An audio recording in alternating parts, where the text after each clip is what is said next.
En el episodio anterior, en el 14, habíamos visto el funcionamiento del sistema financiero internacional.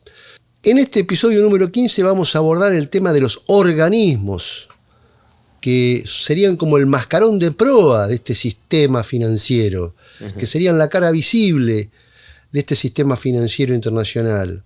Los organismos como protagonistas, ordenadores de este tablero del sistema financiero. ¿Estaría bien presentado el episodio, don Héctor? Sí, con una aclaración. Efectivamente, quizás con algunas insuficiencias lógicas por la vastedad del tema. El problema, en el programa anterior nosotros vimos, o intenté explicar, cómo está estructurado el sistema financiero internacional, fuertemente concentrada en el poder del capital financiero a través de las grandes estructuras de poder que existen. Ahora me interesaría referirme a los actores internacionales que hacen posible esa acción. Es decir, el sistema financiero internacional opera a través de canalizar el poder del dinero en el mundo. Pero eso no podría ser posible si no existe toda una estructura de organismos financieros internacionales que lo hace posible. Yo arrancaría con una reflexión inicial. En la Segunda Guerra Mundial se peleó por el dominio del mundo. En realidad habría que discutir bastante sobre eso, porque había países que tenían pretensiones hegemónicas, en el caso del eje, pero otros países, como concretamente Estados Unidos, que tenían aspiraciones de poder mundial, ¿verdad? Y bueno, el mundo de la posguerra que vivimos aún hoy en día, ¿no? Está estructurado en función de los vencedores de la Segunda Guerra Mundial. Y dentro de eso, las instituciones que se crearon para mantener esa estructura de poder. Me explico. Desde el punto de vista geopolítico, en la década del 60-70 había una discusión entre mundialismo y globalización. En Francia, toda una escuela de pensamiento desarrolló la idea de que el mundo tendía y debía tender al mundialismo, entendido como la supremacía de organismos internacionales sobre las soberanías individuales de los países. Pero luego, desde la década de 70-80, con el predominio del capital financiero y el poder del dinero, se fue generando, sobre todo en la literatura anglosajona, la idea del poder de la libertad, el poder de la libertad del movimiento de capitales privados.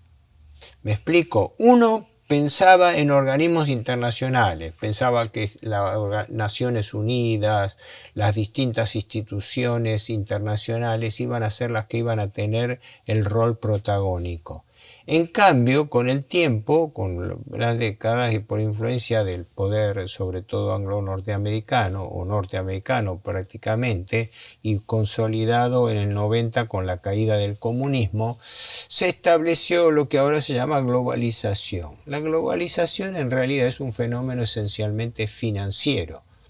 Habla de la libre movilidad de capitales, del levantamiento de restricciones a todo lo que es fundamentalmente capital financiero. Esa es la realidad que nos movemos. Entonces la idea mía es primero he tratado de hablar de cómo funciona el sistema financiero internacional y ahora referirme un poco a cuáles son esos actores que hacen posible que el sistema financiero internacional opere. Estupendo, claro. No, esa es la idea. El organismo típico de Contralor Internacional surge de las instituciones de Bretton Woods, que fue una conferencia que se hizo hacia fines de la Segunda Guerra Mundial en Bretton Woods, New Hampshire, un estado norteamericano. Creo que fue en octubre del 44, donde las potencias que ya se veían vencedoras de la guerra, empezando por Estados Unidos, convocaron a todos los representantes políticos y financieros del mundo para estructurar cómo iba a ser el mundo de posguerra. En ese mundo de posguerra, lo primero que se presentó es que iban a existir dos instituciones financieras, el Fondo Monetario Internacional y el Banco Mundial. El Fondo Monetario Internacional, hay que recordarlo, fue constituido como una organización que tenía por finalidad suministrar liquidez, es decir, dinero a corto plazo, a los países que tuviesen desequilibrios en sus balanzas de pago. Es decir, que entre lo que comercializaban en el exterior, importaciones y exportaciones, en lo que transferían de dividendos, etc., pudiesen compensarse entre sí. Y que cuando le faltaba plata había un organismo internacional fuertemente influido por los Estados Unidos, que eran el vencedor de la guerra y era el que tenía mayor capital disponible, por eso ellos tienen la mayoría del capital accionario del Fondo Monetario, del Banco Mundial. Entonces esos organismos intervenían para asistir a esos países. Idea que teóricamente parece buena. Mientras que en cambio el Banco Mundial era un banco. Un fondo es, por así decirlo, como un club. Cada uno es un aportante. El banco es distinto. El banco tiene fondos que toma y préstamos que da. Y el Banco Mundial, que en realidad se llama Banco Internacional de Reconstrucción y Fomento, fue hecho para reconstruir las destrucciones de la guerra. Sobre todo las mayores destrucciones que las hizo el bando aliado, ¿no? Es decir, la destrucción sistemática de ciudades, de infraestructura y todo eso. Entonces tenía que existir una institución que financiase esa reconstrucción de posguerra. Y esa fue la finalidad original del Banco Mundial, Banco de Reconstrucción de la Posguerra, sobre todo en Europa, pero también en Asia. Estas fueron dos instituciones que ocurre. Las instituciones en sí lo que hacían es, como todo banco, tomaban dinero prestado y lo distribuían. Entonces, ¿dónde estaba el negocio? ¿Quién le prestaba a esos bancos? ¿Me explico? Es decir, si el Banco Mundial tenía que reconstruir las ciudades destruidas en Alemania, por ejemplo, destruir la infraestructura de autopistas, volver a reconstruir toda la destrucción europea, ¿no? Donde se había luchado, donde se había bombardeado, etc., tenían que alimentarse de alguna fuente de financiamiento. Y esa fuente de financiamiento era privada. Es el día de hoy que el Banco Mundial se integra en gran medida colocando bonos de endeudamiento en el exterior.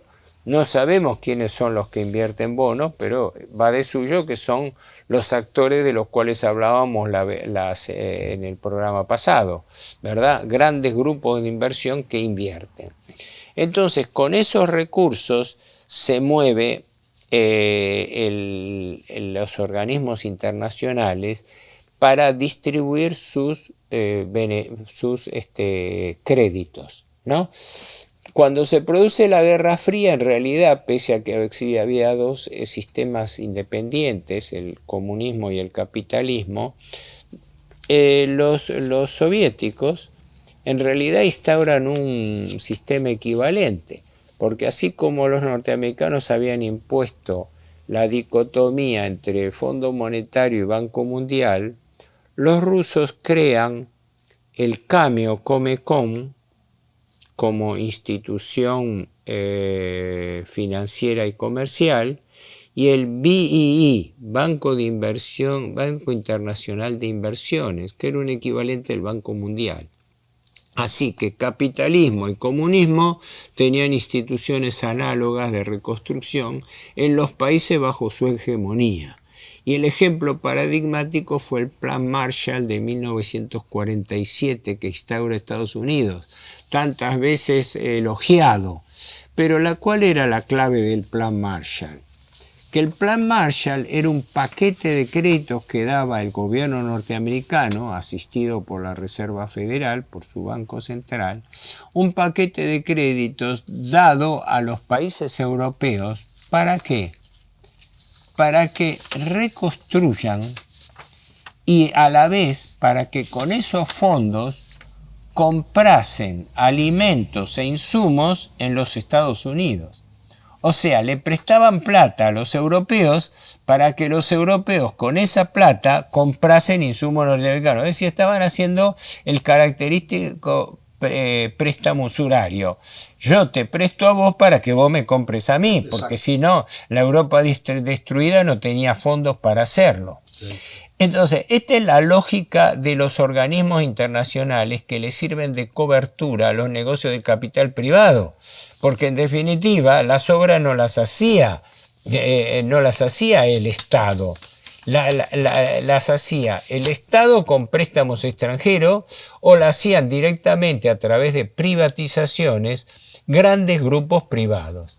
Es lo que ocurrió hace pocos años, entre otros, con la destrucción de Irak, que Estados Unidos invadió Irak bajo el gobierno de Bush hijo, ¿no? Creo que fue en el 2003, ¿no?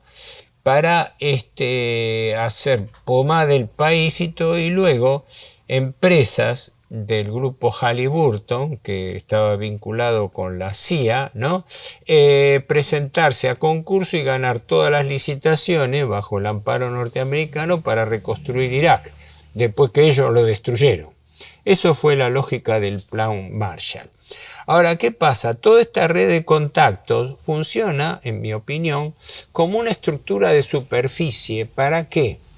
Porque como los capitales privados no pueden tener intervención directa en el Estado, lo hacen a través de las instituciones internacionales. Ejemplo, la Argentina está endeudada en forma impagable, cosa que vamos a ver más adelante, ¿verdad? Pero ¿qué ocurre? Un acreedor individual no puede venir a intervenir las cuentas de la Argentina, pero el Fondo Monetario sí. El Fondo Monetario sí, porque es un organismo internacional. Otra, un fondo de inversión puede colocar dinero en el Banco Mundial como un ahorrista más, pero el Banco Mundial presta a la Argentina.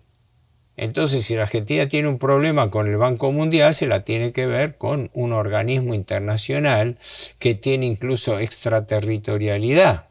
Ejemplo, los funcionarios del Fondo Monetario Internacional tienen estatus diplomático, no pueden ser sometidos a juicio. Un país no puede demandar al Fondo Monetario Internacional. Entonces, ¿qué ocurre? Por eso digo yo que, en mi opinión, toda esta estructura, toda esta red de organismos internacionales, en el fondo, sirve de cobertura a intereses privados de los grandes capitales financieros internacionales que de otra forma no tendrían esta cobertura superior. Sí. ¿No ha habido funcionarios, concretamente el caso de Duhovne, que había sido funcionario del Fondo Monetario Internacional y eso le daba... Una legión, sí, pero... Claro, y eso le daba una suerte de inmunidad judicial. No, a posteriori no. Durante el ejercicio sí, mientras están en sus funciones sí. No pueden ser siquiera demandados, ¿no? Pero a posteriori no, a posteriori que yo conozca no tienen ese privilegio. Lo que pasa es que en la práctica las relaciones que se tejen una vez que uno está en organismos internacionales hace que formen parte de un verdadero club de exfuncionarios que después se acomodan en altos niveles de los think tank internacionales, que es cosa, o creen sus propias consultoras. Pero directamente no, directamente están cubiertos legalmente mientras son funcionarios de los organismos. Ahora, hay una playa, hay toda una lista que puedo citar infinidad de casos de organismos que se siguen creando. Pues los principales básicamente... Pero claro, sí. Pero los principales de todo están en un actor poco conocido, que es el BIS de Basilea. ¿Quién es? El BIS de Basilea es independiente de Naciones Unidas, ojo. Las organizaciones de Naciones Unidas son hoy, porque el comunismo ha desaparecido y ya no existe más Comecon y Banco de Inversiones, ahora hasta Rusia y China son miembros del Fondo Monetario Internacional, así que ahora está unificado el sistema financiero de los organismos internacionales. ¿Qué pasa? En el marco de las Naciones Unidas bajo el Fondo Monetario y el Banco Mundial se han centralizado las principales funciones de crédito y manejo del sistema financiero internacional. Pero independientemente de eso, existe el BIS, el Banco de Pagos Internacional de Basilea, en Suiza, que fue creado en el año 1931, porque en el año 31 existía el problema de las reparaciones de guerra de Alemania de la Primera Guerra Mundial. Cuando Alemania pierde la Primera Guerra Mundial, es condenada a pagar indemnizaciones impagables durante 66 años a los aliados.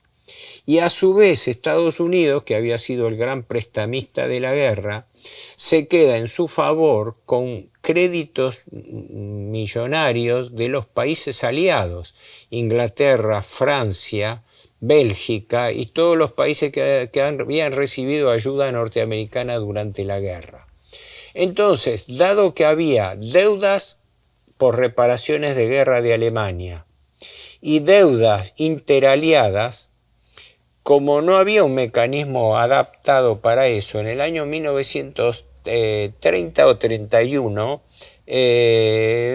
1930, justo cuando estallaba la crisis del 30, en Basilea se crea un organismo que es este que existe hoy en día y es poderosísimo. Yo creo que es más poderoso que el Banco Mundial, que el Fondo Monetario Internacional, que es el BIS de Basilea, son las siglas de Bank of International Settlement, o sea, Banco de Pagos Internacional. ¿Pero qué función específicamente que tiene? La función que tiene es coordinar la labor de todos los bancos centrales del mundo. Apa.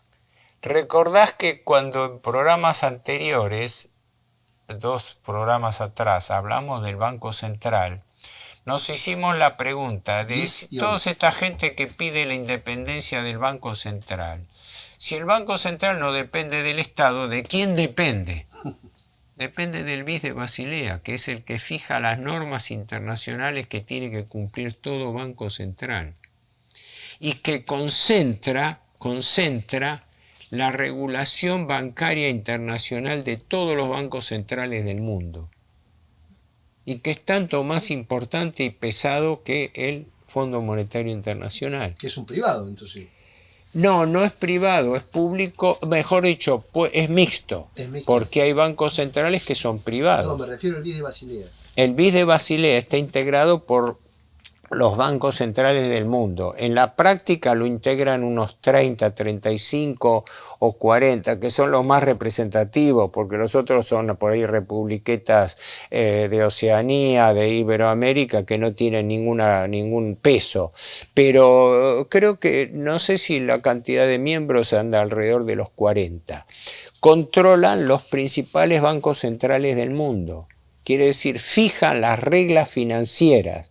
Esto es importante porque después los acreedores individuales, los grandes fondos de inversión, las grandes bancas de capital financiero, se amparan en estos organismos internacionales que tienen extraterritorialidad, tienen el carácter de Estado.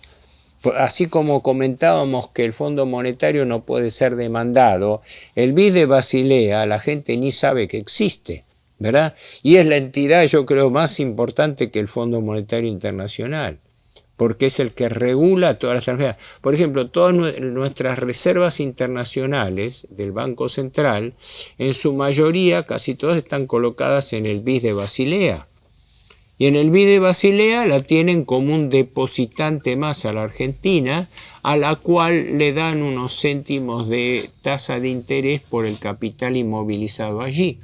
Por eso la Argentina teóricamente tiene 29.000 millones de dólares de reserva, pero neto, líquido, tiene 4.000 millones negativo. Entonces, ¿cómo es eso?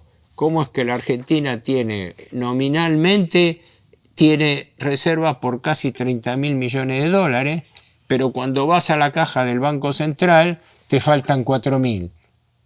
¿Cómo se explica eso? ¿Cómo se explica? Se explica porque el dinero que tiene el Banco Central está restado los pasivos del Banco Central. Los pasivos del Banco Central es lo que el Banco Central debe. por LELIQ, por pases pasivos, por depósitos, por encajes, por depósitos en moneda extranjera. Y ese balance es el que contabiliza el BIS de Basilea. Es un tema desde ya sumamente complejo porque hay una serie de organismos frente a los cuales en realidad la Argentina, como todo país, está sujeto. El balancete semanal que vimos episodios pasados. Ese es del Banco Central de acá, de la Argentina. Ese refleja los movimientos propios del Banco Central de la Argentina, nada más. Ese no es internacional, ese es local. Pero las reservas que estábamos dando, que son 30.000, pero que figuraban nominalmente 30.000, pero efectivamente eran menos 4.000. Claro. Esas son en el balance del Banco Central Argentino. Sí, en el balance del Banco Central Argentino. ¿Y no debiera aparecer en este informe semanal? No, las reservas netas no se computan oficialmente. Las reservas netas son producto de un cálculo estimativo que se hace diciendo, en el activo tengo tantas reservas, pero en el pasivo tengo tantas deudas. Cuando hago la comparación me encuentro que tengo más deuda que activo. Y por eso el Banco Central daría pérdida desde el punto de vista de sus reservas netas. Le faltaría plata, por eso está el cepo. Por eso no se pueden girar divisas al exterior, que son la garantía del país que tiene para responder al pago de importaciones, al pago de dividendos, al pago de transferencias internacionales. A ver, vamos a hacer lo que es Scalabrini, explíquemelo de vuelta. Sí. El balancete semanal del Banco Central. Sí. ¿Qué explica a diferencia del balance del Basilea, del Banco Central Argentino para Basilea? No. En relación a Basilea, lo que tiene el Banco Central es que es un banco adscripto más, un banco socio más que el banco de Basilea, que los demás bancos del mundo, ¿no? Desde ese punto de vista, la relación que tiene es que en las reservas internacionales de la Argentina, que son unos 30.000 millones de dólares, 29.000, yo dije que la mayoría de esas reservas está colocada en el BIS de Basilea. No están en la Argentina. No están en la Argentina, están en el BIS de Basilea. O están en la City de Londres, porque, por ejemplo, el presidente Macri transfirió 11 toneladas de oro a la City de Londres, al Banco de Inglaterra. ¿Son reservas genuinas? Son reservas nuestras, pero están en el exterior. Quiere decir que en la práctica, como yo vengo diciendo hace tiempo, es lo mismo que si estuvieran prendadas. Si no pagás, me adueño del oro que me giraste. Eso es en la práctica. Macri giró todo el oro que disponía. Totalmente todo el oro no, quedan unos 3.000 millones más acá en la Argentina, pero giró, el equivalente ahora no lo tengo exacto, pero sé que eran 11 toneladas de oro. 11 toneladas. Sí. Eso lo hizo el gobierno Macri. Por eso digo que desde ese punto de vista, ahora, todas esas cuestiones que son harto complejas, las maneja el BIS de Basilea. Y de lo cual el argentino medio no sabe ni siquiera que existe, ¿no? Estamos acostumbrados a hablar de bancos tranquilamente, como diciendo, sí, el Banco Mundial, por ejemplo, presta a la Argentina. ¿Pero para qué presta a la Argentina? El Banco Mundial está para prestar por proyectos. Pero el Banco Central, por ejemplo, presta por programas. Uno de ellos, hace años, cuando lo inauguró Duhalde en el año 2002, es el programa Jefes y Jefas de Hogar, ¿verdad? Sí, lo hablamos. Entonces, la pregunta de lógica es esta. ¿Por qué diablo la Argentina se endeuda en moneda extranjera con el Banco Mundial y queda con una deuda en dólares si el plan Jefes y Jefas de Hogar se paga en pesos en la Argentina? Para eso le conviene más emitir plata que pedir prestado pagando interés. Lo que es importante en esto, por eso no quería que se pierda el hilo con la disertación anterior, es que existe un complejo sistema financiero internacional privado por el cual la estructura de poder mundial está altamente concentrada en fondos de inversión y bancos. Pero esos fondos de inversión y bancos son casi imperceptibles a la opinión pública porque trabajan en secreto, nadie sabe quién es dueño de nada. El secreto es la base de la corrupción, ¿no? Entonces existen estas instituciones internacionales que se alimentan del sistema. Ejemplo concreto, el Banco Mundial. El Banco Mundial, lo mismo que el BID, el Banco Interamericano de Desarrollo, y que todos los bancos, tienen su propia lista de proveedores y de contratistas. Cuando a uno le prestan dinero para hacer una obra pública, por ejemplo una carretera, normalmente le exigen que sea una licitación internacional. Y en esa licitación internacional solamente pueden intervenir la lista de contratistas que tienen ellos, que pueden ser o no argentinas, pero normalmente son internacionales. Cuando se hace una licitación del BID, del Banco Mundial, etc., rige este criterio. Quiere decir que, en definitiva, ¿cuál es el balance de situación? Que estos organismos internacionales son un mascarón de proa de los capitales financieros que están atrás. Este es el tema.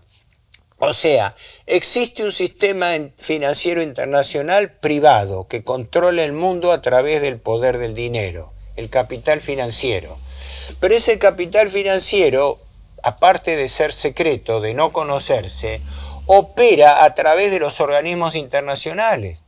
Porque cuando el Banco Mundial le presta a la Argentina, ¿de dónde sacó la plata el Banco Mundial? De la banca privada.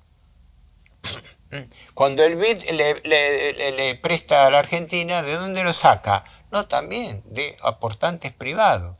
Y el CLACAF, que ahora se llama Banco Interamericano Banco Internacional de Banco de Inversiones Centroamericano, y así sucesivamente. Por eso el juego de la Argentina que tendría que tener es, dentro de este esquema, ir, en mi opinión, desvinculándose progresivamente de los organismos financieros internacionales, porque le prestan plata en moneda extranjera, en realidad, para que el país no es que pague sus necesidades, sino que no le deje de pagar a los acreedores externos. Le prestan plata para alimentar el pago a los acreedores externos. ¿Qué es lo que ocurre con la deuda pública? El Fondo Monetario le presta a la Argentina para que le devuelva su dinero, pero para que tenga plata para no interrumpirle los pagos al resto de los acreedores financieros de la Argentina.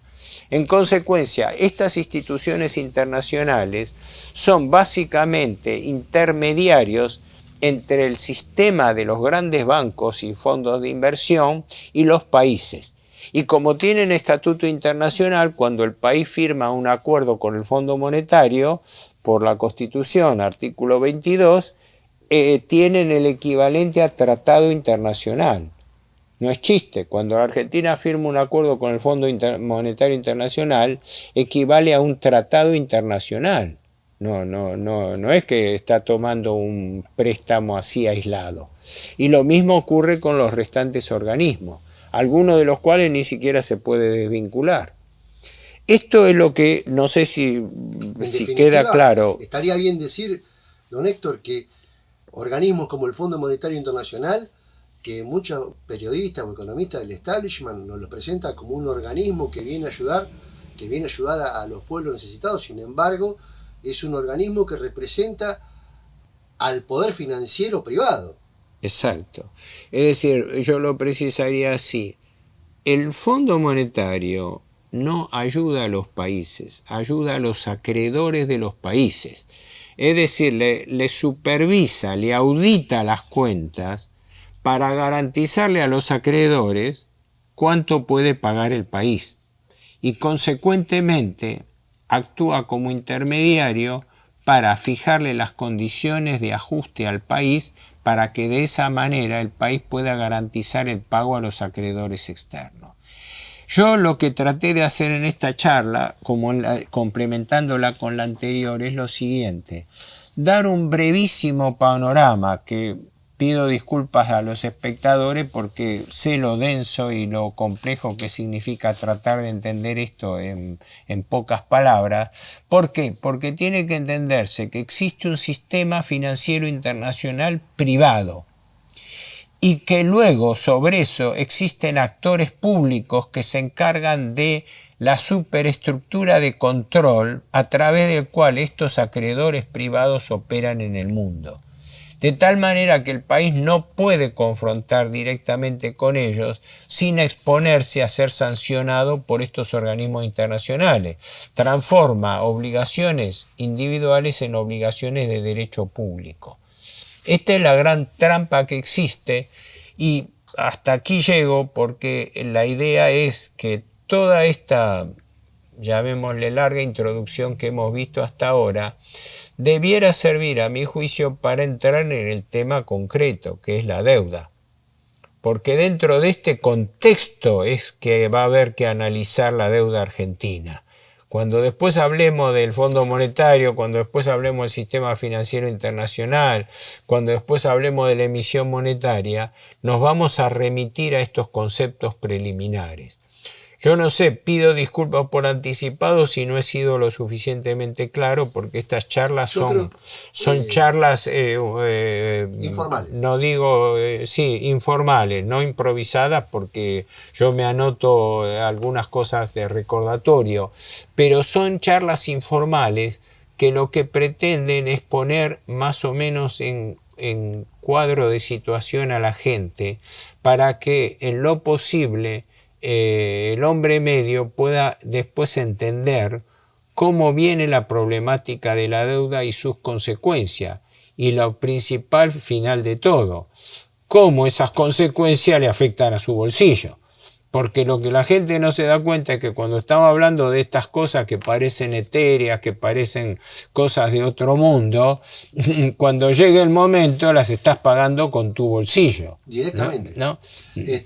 Don Héctor, millón de gracias. Para mí fue muy claro. Es más, creo que hasta podríamos avanzar un poquito más en especificar esta realidad jurídica que implican estos organismos como el Fondo Monetario. Muchísimo para hablar. Porque para mucha gente es algo muy nuevo y cree que realmente el Fondo o el Banco Mundial son organismos casi caritativos y nada de eso. Son